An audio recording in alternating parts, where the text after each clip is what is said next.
Have you ever wondered why something as beautiful as kindness, often celebrated as the highest virtue, can sometimes lead to unexpected pain?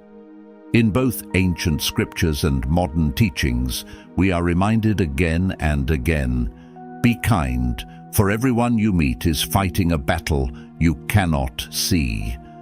This timeless wisdom urges us to lead with compassion, to offer grace in a world that so often withholds it. And yet, in the quiet solitude of your own heart, have you ever questioned why acts of genuine kindness are sometimes misunderstood, or worse, met with exploitation or disrespect? Why does it seem that those who lead with empathy are occasionally dismissed, their goodwill mistaken for weakness? This is not a new dilemma. Even the Buddha, whose life radiated infinite compassion, was not free from ridicule or misjudgment. And in the teachings of Zen, we find a recurring lesson that kindness, while essential, must walk hand in hand with wisdom and discernment. Without this balance, we risk losing ourselves in the very compassion we wish to offer others. Now, let's walk the path of one disciple. His story holds a mirror to your own. A story about the sacred balance between compassion, wisdom, and self-respect. In a peaceful and secluded monastery nestled among mountains and trees, there lived a devoted disciple known for his unfailing kindness. He believed deeply that kindness was the essence of spiritual practice, the truest reflection of the teachings he had devoted his life to studying. With a generous heart, he went out of his way to help others, carrying heavy loads for fellow disciples, offering his food to those who were hungry, and always saying yes to any request, no matter how inconvenient or unreasonable. At first, his kindness was celebrated. The other disciples admired him, speaking warmly of his generosity and selflessness. The young disciple felt proud, believing that he was embodying the essence of compassion. But slowly, things began to shift. The admiration turned into quiet indifference, and in some cases, even subtle contempt. His fellow disciples started to take him for granted. Tasks were left undone because they knew he would step in and complete them. Requests became demands. People began to speak to him more harshly, certain that he would never protest or retaliate. What once felt like honor now felt like burden. The disciple, confused and deeply hurt, found himself questioning everything he believed. One evening, weighed down by this inner turmoil, he approached his teacher, an elderly master known for his deep insight and calm presence. With sorrow in his voice, the disciple asked, "Master, why is it that my kindness has brought me disrespect? Am I not following the path of compassion as we are taught?" The old master looked at him with understanding and smiled gently. "Let me tell you a story," he said. "The tale of the river and the forest." He began, "Once there was a river that flowed generously through a vast, ancient forest. The river gave freely. Its water nourished the trees, quenched the thirst of animals, and refreshed weary travelers who rested along its banks. It asked for nothing in return and never turned anyone away. But as time passed, things began to change. The animals grew careless, muddying the water with no thought. Travelers, once grateful, began to litter and pollute its banks. The trees, growing tall and strong from the river's life-giving water, began to stretch their roots deep into the riverbed, drawing more than they needed. The river, once clear and vibrant, grew shallow and murky. At last, in pain and exhaustion, the river cried out to the forest, "Why do you all treat me this way? I have given you life. Why do you now harm me?" And the forest answered, "Because you never set boundaries, we assumed you did not mind." The master looked at his disciple and said, "Kindness is noble, but without wisdom, it invites imbalance. True compassion includes compassion for yourself. Set boundaries, not to shut others out, but to protect the clarity and strength of your giving." The disciple listened attentively. "Master," he asked, "what should the river have done?" The master replied calmly, "The river must understand this. Kindness without wisdom is like a cup that overflows. What begins as generosity becomes excess, and excess leads to imbalance. True kindness must be guided by insight. It must learn when to give freely and when to hold back, not out of selfishness, but to preserve harmony." "And how can I practice this kind of kindness?" the disciple asked earnestly. The master responded, "By learning to understand the nature of people and the world around you. People are like mirrors. They reflect what they perceive. When you show kindness without discernment, some will recognize it as virtue, but others may interpret it as a weakness. This is not because kindness is flawed, but because the human mind often mistakes silence for surrender and generosity for lack of strength." The disciple reflected for a moment. "So are you saying I shouldn't be kind?" The master shook his head. "No, I'm saying do not be kind without discrimination. There is a Zen teaching that says, when helping others, do not lose yourself. True kindness does not mean self-erasure. If your kindness costs you your dignity or inner peace, it is no longer kindness. It is self-sacrifice, and that leads to disorder, not harmony." He continued, "In ancient philosophy, we speak of yin and yang, opposite yet complementary forces. Kindness is like yin, soft, nurturing, compassionate, but it must be balanced by yang, firmness, strength, clarity. Without yang, kindness becomes fragile and easily misused.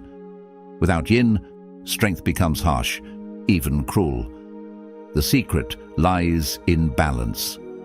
The disciple nodded thoughtfully. "And how can I find this balance, Master?" The master smiled gently. "Through mindful action.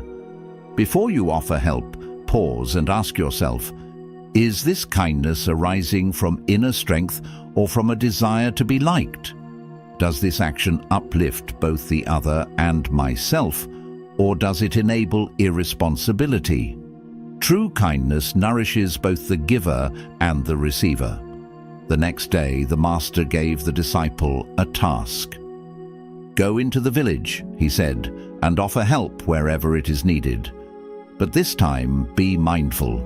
Observe how people respond and notice how you feel. Then come back and share what you have learned." The disciple obeyed. At first, he acted as he always had, saying yes to every request, offering help without hesitation. But soon he began to notice a pattern. Some villagers received his help with sincere gratitude. Others, however, grew demanding, treating his kindness not as a gift, but as something they were entitled to. Then he remembered the master's words.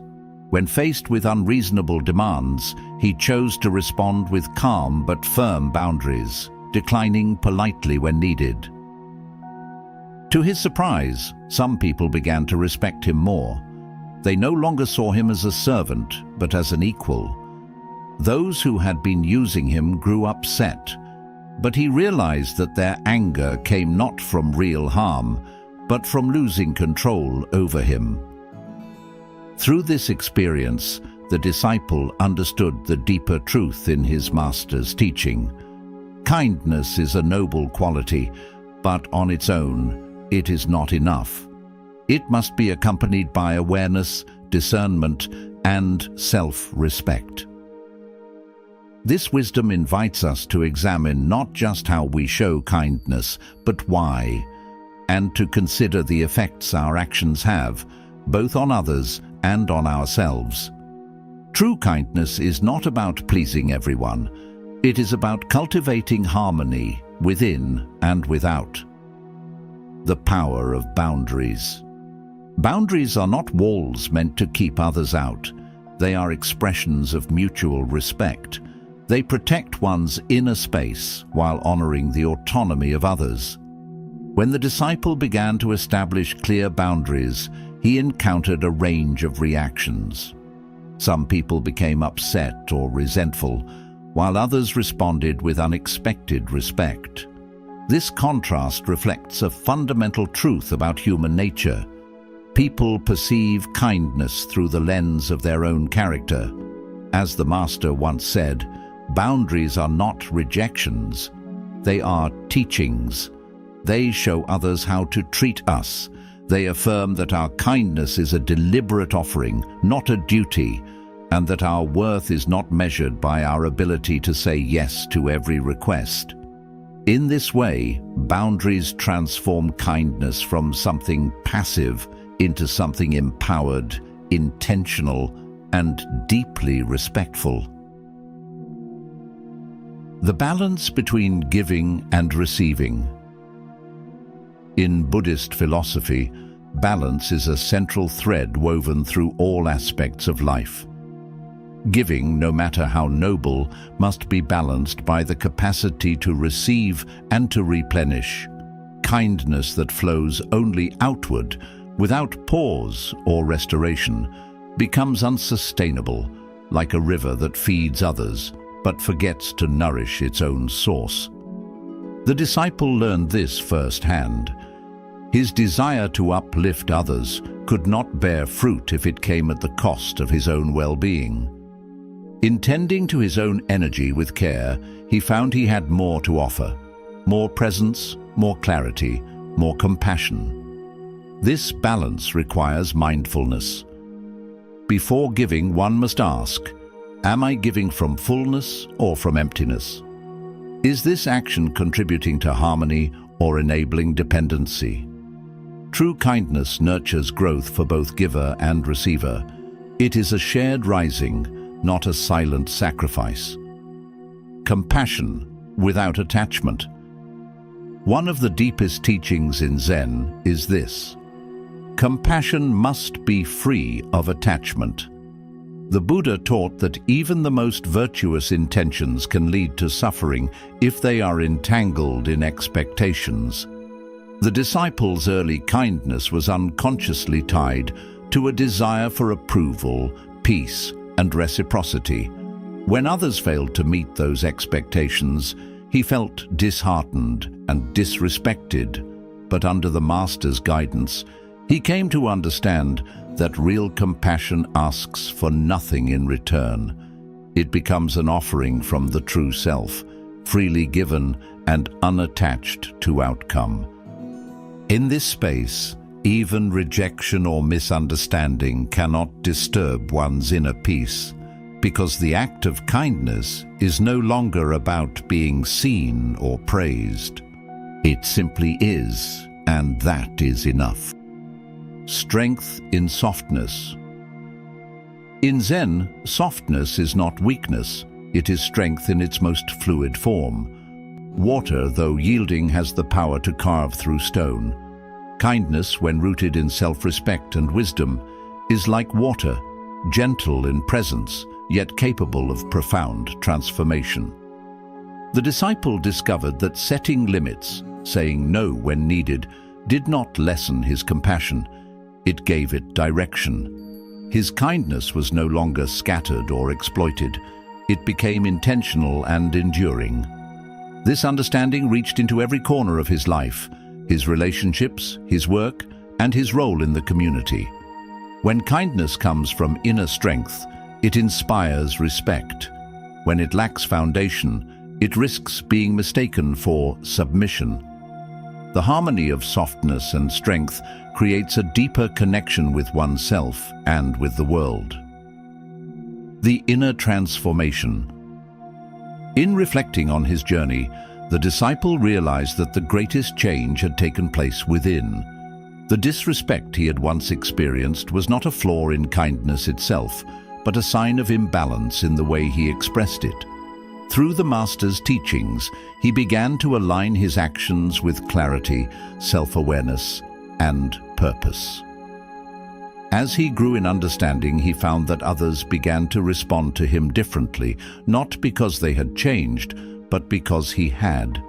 He no longer gave to gain approval. He no longer allowed his energy to be drained unchecked. He respected himself, and others began to mirror that respect. This was the heart of his transformation. It is the essence of Zen practice, that life's challenges, including the paradoxes of kindness and strength, are invitations to awaken. Through mindful reflection and conscious action, we can turn difficulties into teachings and trials into tools for growth. Integrating these lessons into daily life is not the end of the journey. It is the path itself. Integrating compassionate wisdom into daily life. To truly embody these teachings in our everyday lives, we must move beyond theory and into practice. The disciple's journey is not just a story, it is a mirror of our own path, filled with moments when our kindness is tested, misunderstood, or taken for granted. These experiences, rather than discouraging us, can become gateways to deeper insight. Here are 5 mindful practices to help ground compassion in wisdom and integrity. 1. Pause and reflect before offering kindness. Before you extend a helping hand or say yes out of habit, take a quiet moment to pause. Ask yourself, is this act rooted in genuine compassion, or is it driven by a desire to be accepted, to avoid conflict, or to gain approval? Mindful awareness invites us to act from a place of clarity, not compulsion. When kindness is offered with intention rather than obligation, it becomes more powerful, balanced, and enduring. 2. Set boundaries with love and clarity. Boundaries are not rejections, they are expressions of truth. They are not meant to push people away, but to create healthy space for mutual respect and understanding. Practice saying no with compassion and firmness, knowing that it is not an act of cruelty, but of self-honesty. By setting boundaries with kindness, you teach others how to honor your presence while preserving your inner peace. A boundary offered with love becomes a bridge, not a barrier. 3. Practice compassion without attachment. Let your kindness be an offering, not a transaction. Release the expectation of being recognized, thanked, or rewarded. The deepest form of compassion arises when we give without clinging to outcomes. When we are free from the need for reciprocation, our actions become lighter, freer, and more authentic. In this state, your kindness reflects who you are, not who you need others to be. 4. Balance giving and receiving. Just as a tree must draw nourishment from the earth to bear fruit, you too must care for your own well-being in order to sustain compassion for others. Give freely, but also receive openly. Allow yourself rest, joy, and support. A depleted spirit cannot uplift others. Self-care is not selfish. It is the foundation from which all sincere kindness flows. 5. Embody both softness and strength. True kindness holds both gentleness and resolve. Be soft like water, fluid, flexible, nurturing, but also strong like the current that carves stone. The disciple's path revealed this balance. Kindness without strength becomes fragile, and strength without kindness becomes cold. But when the two are united, they create harmony, in relationships, in service, and within ourselves. The balance of metta and upekkha. The Buddha taught us to master both, metta and upekkha. Let's begin with metta, the radiant heart of Buddhism. Metta is loving kindness, a sincere wish for all beings to be happy, safe, and free from suffering. It is soft, warm, and unconditional. You don't offer metta to get something in return. You offer it because your heart overflows. You extend it to friends, to strangers, even to enemies. Like sunlight, it shines without choosing who is worthy. But metta alone is not enough. That's where upekkha enters. Upekkha means equanimity, the deep inner stillness that allows you to stay balanced no matter what happens. It is the mountain unmoved by wind, the ocean beneath the waves. Where metta opens the heart, upekkha protects it. If you only practice metta, you may love deeply, but suffer when others do not return your love. You may give endlessly, but collapse under the weight of ungratefulness. You may try to help everyone, but become broken by their suffering. Without upekkha, your kindness becomes attachment. The Buddha taught, just as a mother would protect her child with her own life, so should you cultivate boundless, loving kindness, but with a mind that is unshaken, like a rock. That is the power of metta with upekkha. You give, but are not drained. You love, but are not dependent. You care, but are not controlled. You help, but do not cling to the outcome. This is not coldness. It is clarity. Upekkha does not make you care less. It allows you to care without falling apart. When someone takes advantage of your kindness, upekkha allows you to see it clearly, not as a personal attack, but as their karma, their suffering. You can still respond with compassion, but you don't need to keep saying yes to what harms you. That's the teaching. Metta is the open hand. Upekkha is the grounded spine. Without metta, life becomes bitter. Without upekkha, love becomes bondage. Together, they create a loving heart with boundaries. So ask yourself, is your kindness rooted in clarity or craving? Are you giving from abundance or to be approved? Do you love freely, or do you need them to love you back? Take Maya, for instance. Maya was known for her kindness. At work, she stayed late to help colleagues, never said no to favors, and always put others before herself. People called her generous at first, but over time her kindness was taken for granted. Co-workers began dumping their responsibilities on her. Her polite yes became an expectation. One day, after being blamed for a task she didn't do, Maya broke down. That night she remembered a teaching she once read: metta must flow with upekkha. The next morning Maya changed. She still helped others, but with discernment. She said no when needed, without guilt. Some people were shocked, even annoyed, but others began to respect her more. Maya learned that real kindness doesn't mean losing yourself.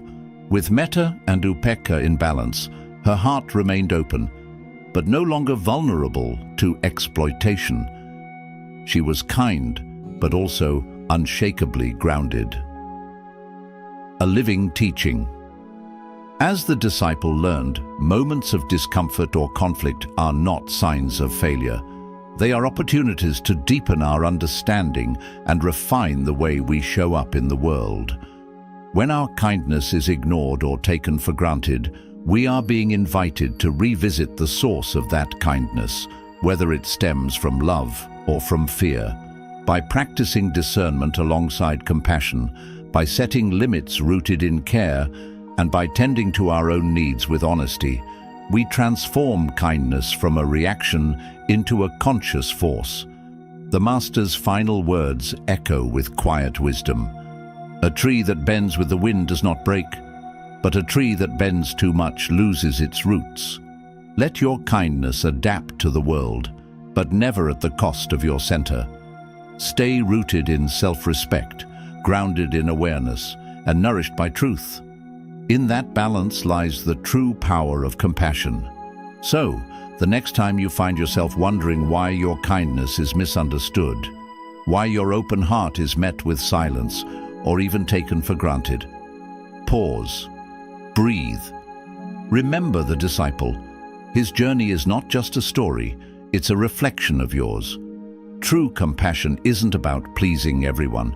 It's not about saying yes when your soul is saying no. It's about presence, clarity, and the courage to honor both your empathy and your edges. Kindness without boundaries becomes self-erasure, but kindness with wisdom, that becomes power. Power not to control, but to stand firm, to bend without breaking, to love without losing yourself. You are not here to be everything for everyone. You are here to give with care, to serve with balance, and to protect the sacred ground within you. So let your kindness flow like water, gentle, generous, alive. But let your roots go deep, grounded in self-respect and discernment. Because when you're rooted, your giving becomes limitless, not draining, but renewing. Thank you for being here, for listening and for reflecting. If this story moved you, take a moment to like, comment, or share your thoughts. I'd love to hear how it resonated. And until we meet again, be kind, be wise, and stay rooted.